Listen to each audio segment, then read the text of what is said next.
The night was quiet, but the silence carried weight. In a house filled with music, awards, and memories of roaring crowds, Keith Urban sat with a truth that no stage could prepare him for. Fame had taught him how to smile through pressure, how to survive addiction, how to rise after public collapse. But this was different. This was intimate, permanent, a diagnosis whispered in sterile rooms, words that changed the meaning of time itself.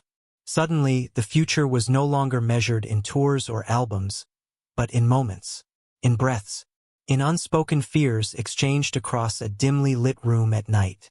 For decades, the world had watched Keith Urban as a symbol of resilience, an artist who conquered demons and built a love story that seemed unbreakable. But what happens when love itself becomes the battlefield? When goodbye isn't a dramatic farewell, but a slow, quiet preparation for loss? As he stands at the edge of everything he has built, one question hangs in the air, heavier than applause. How do you let go of the life you dreamed of, when the person you love most may not be able to walk beside you to the end? The room was too quiet for news this heavy. Fluorescent lights hummed softly overhead, casting a pale, indifferent glow across walls that had seen countless lives altered in the same way. Keith Urban sat still, his posture rigid, his hands folded as if holding something fragile that might shatter if he moved. Across from him, words had been spoken, clinical, careful, devastating, but only fragments had reached him. Diagnosis, progression, uncertainty. Time, the one thing he had always outrun, stopped completely. In a life measured by tours, deadlines, and applause, this moment existed outside rhythm. There was no tempo to follow, no melody to lean into, only the sound of his own breathing, shallow and controlled, and the faint echo of a future collapsing inward. The narrator lingers on the smallest details, the way his jaw tightened, the way his eyes refused to blink, the way silence became unbearable yet necessary. He had survived addiction, public collapse, and years of quiet self-loathing. He had rebuilt himself piece by piece, learning how to stand without substances, how to be present without running. But nothing in that hard-earned resilience prepared him for the terror of loving someone he could not protect. At home, night fell slowly. Lamps remained off. Shadows stretched across familiar walls, transforming comfort into something fragile. They sat together without speaking, the space between them heavy with words neither wanted to say first. Keith listened, to the refrigerator hum, to distant traffic, to the subtle changes in her breathing, memorizing everything as if instinct already knew time was no longer guaranteed. Inside his mind, questions spiraled. How long? How much pain? How do you prepare for goodbye without letting it steal what remains? His fear was not dramatic. It was quiet, disciplined, relentless. The kind of fear that does not scream, but waits patiently in the dark. Publicly, nothing changed. Schedules remained. Commitments stood. The world still expected music, smiles, gratitude. But privately, every decision became weighted. Every moment was now a potential last version of itself. As he lay awake beside her that night, staring at the ceiling, Keith realized something terrifyingly simple.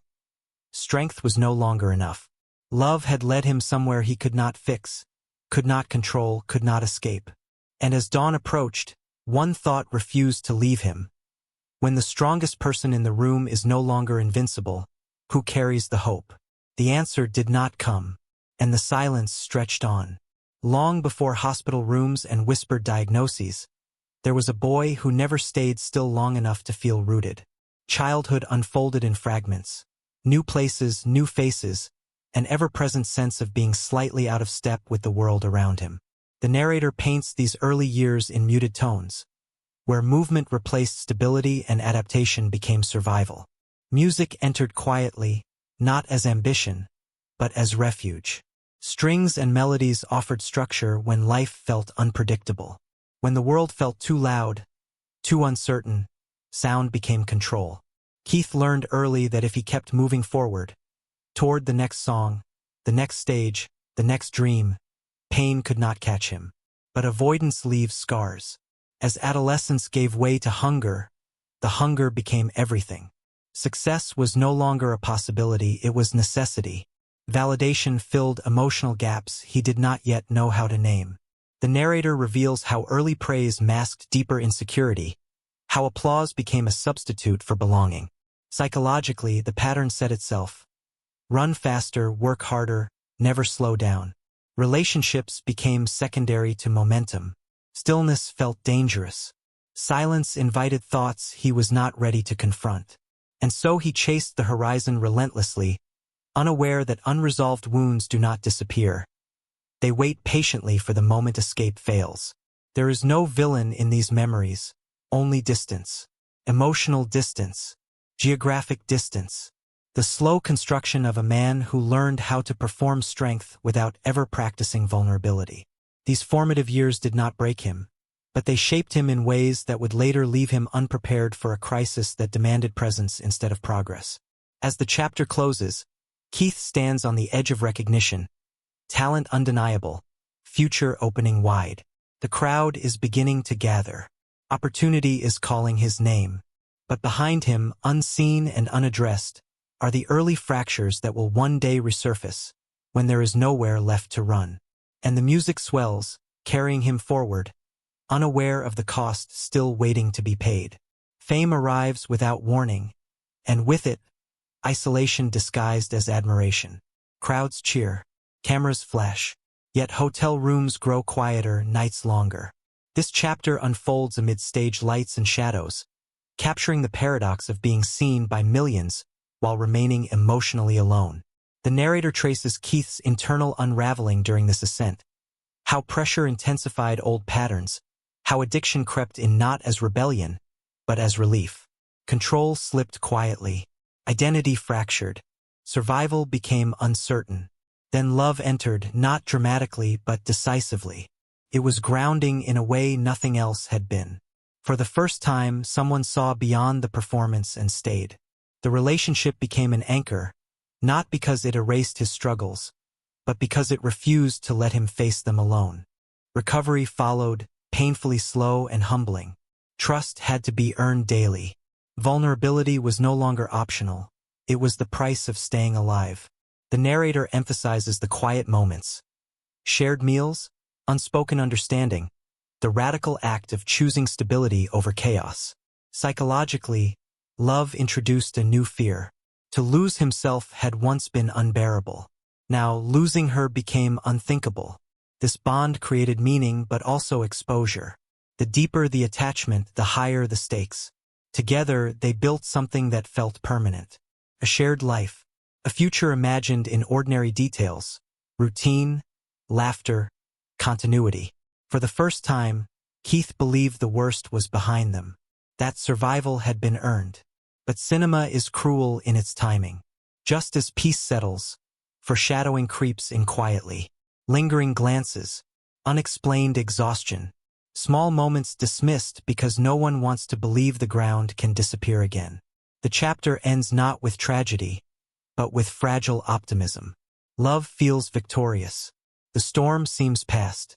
And somewhere beyond the frame, something unseen begins to gather, waiting patiently to test whether love alone can withstand what strength once barely survived. The diagnosis changes everything, but not all at once. This chapter unfolds in fragments.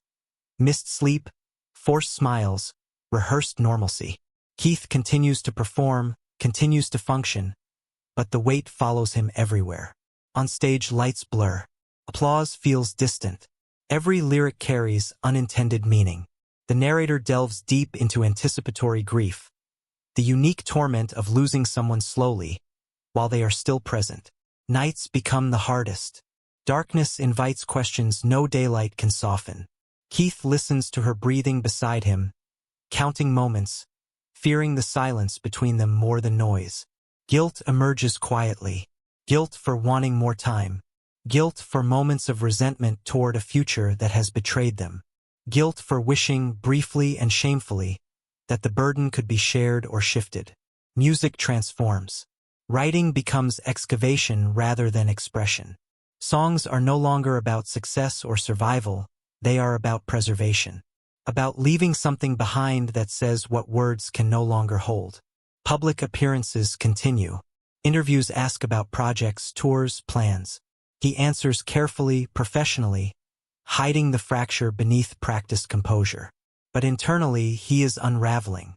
The man who once conquered addiction through discipline now faces something discipline cannot defeat. Silence becomes sacred.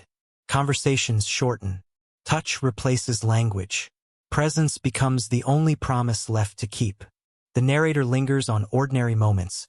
Shared coffee, quiet drives, hands held without urgency, now charged with meaning. As time moves forward, Keith confronts a truth he has avoided his entire life. Some battles are not meant to be won. Some are meant to be witnessed. The chapter closes on a realization that lands without drama but with crushing force. Goodbyes do not begin at the end. They begin the moment you understand what is coming. And once that understanding arrives, there is no turning back. This chapter is quieter, reflective, suspended between grief and meaning. The narrator frames this phase not as resolution, but as transformation.